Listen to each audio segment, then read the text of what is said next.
Namaste. My name is Rui Simra. I'm International Meditation Master. Today I want to speak about the best relationships stay connected regardless of what.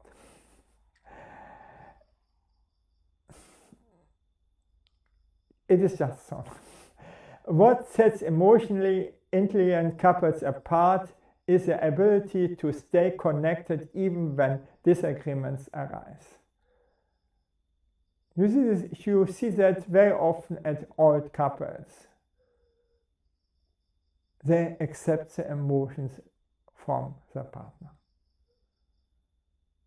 If not, they're separated already. You have to learn to accept your own emotions and the emotion of your partner. If not, then make encounter groups. You can scream at me, you can be very angry on me, I don't care.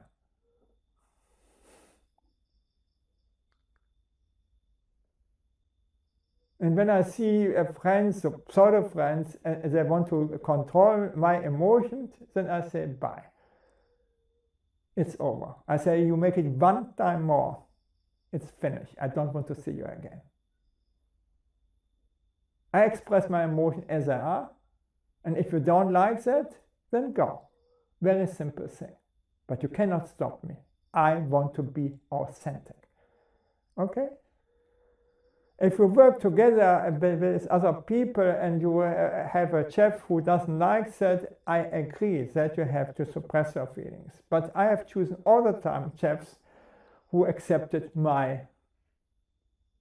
or supervisor my emotions. And they loved that. No?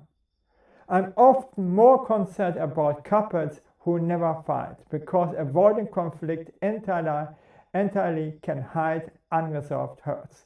After all, the closer you are, the more likely ruptures are to happen, and how you handle them matters.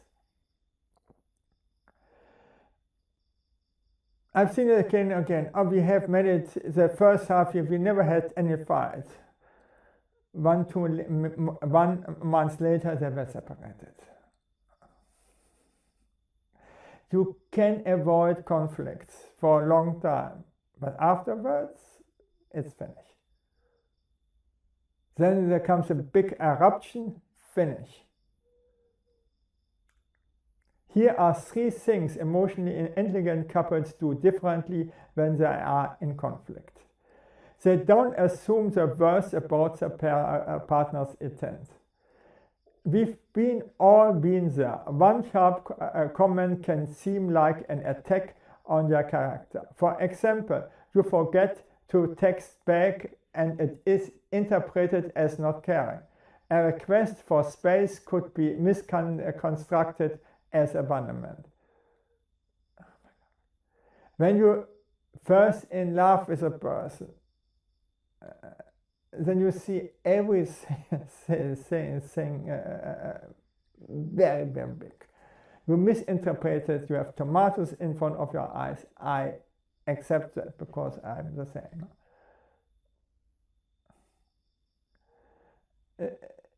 Then just go inside, meditate, and let the thing as they are.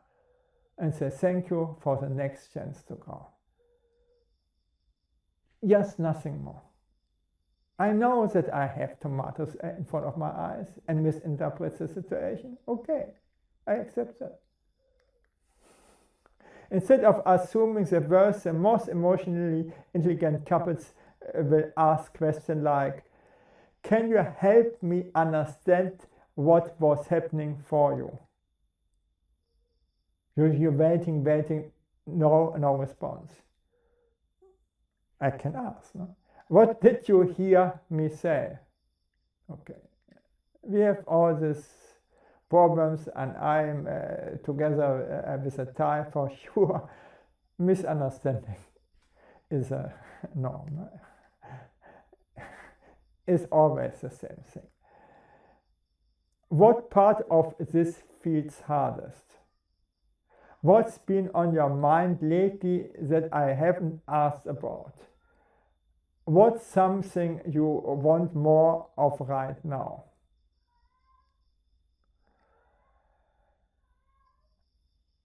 you ask intelligent questions, that you can figure out what is going inside of the other person. And to assume that you understand this guy, assume that you don't understand your partner. Then you ask smarter questions. So I want to see a cave in Thailand, huge cave, 15, 20 kilometers. No? And the word is tam. And if I want to do something, it's tam. Maybe the same thing. Huh? We were discussing this thing a quarter of an hour, then after some time I realized, oh, there's tam and tam. Okay. Get it right, no? The strongest, most emotionally intelligent couples see who their partner is becoming, not who they want them to be or who they once were. Let your partner develop in his or her direction, and don't focus that he become what you want. They take responsibility for their emotions and plan how to regulate them together. Emotionally intelligent couples don't expect their partner to fix their feelings, but they also don't shut each other out. A partner's presence can help them stay regulated and connected even in anger or frustration. Pausing during conflict is one of the hardest skills. It's hardest when you are triggered and least able to assess your tools. I often encourage couples to plan ahead with a clean pause script, like I need 20 minutes so I don't say something I regret, I come back. I say all the time, no, I cannot think. I'm overwhelmed from my emotions, then I cannot think. I cannot think, we have to stop the whole thing. And the people understand this. I'm an emotional guy, and if I'm overwhelmed from my emotion, I cannot think logically anymore, if it's getting so worse. So then I pause, and all people accept that. They stay curious even during major conflicts. When people feel threatened, the brain loves shortcuts. Emotionally intelligent couples slow this process down and become, in effect, investigators of each other's inner world. Everybody is changing. And if you assume your partner wants all the time the cornflakes as breakfast, and this even be happy after 20 years, you assume 100% wrong. What he likes today, tomorrow he doesn't like. And this is also true in the bed. Some position he loves, others not. And so you change. And who he changes. Okay? For sex, you ask the other person. Simple. Is this better for you? Have you so? And so on. You communicate. Because you don't know everything. Even it was 20 years okay. The next day it's wrong. Curiosity has been associated with greater closeness and intimacy in conversations, especially during moments of disagreement. Part of why curiosity disappears, whether it's 1, 10 or 20 years in, is because we start living off our assumptions. We tell ourselves we already know what our partner meant, what they felt, and why they did it, because the person across from you is so familiar. Stay curious. Believe in one thing, the other thing will not work out. There was this great book, I don't know, from a professor, and he did the same thing. I taught the same thing. But very funny stories. And so the guy got every day in the morning breakfast the same thing, cornflakes. You are angry on me, you don't like this breakfast anymore.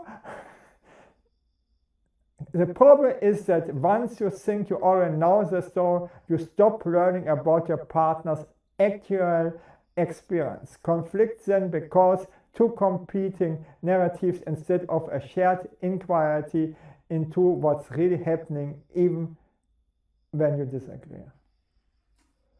When you don't eat the breakfast anymore. And then he tells, I never liked cornflakes, but I want to make you happy, and so I said, I like cornflakes. And after 20 years, he fed it up. Okay, thank you that I could speak about this, and bye.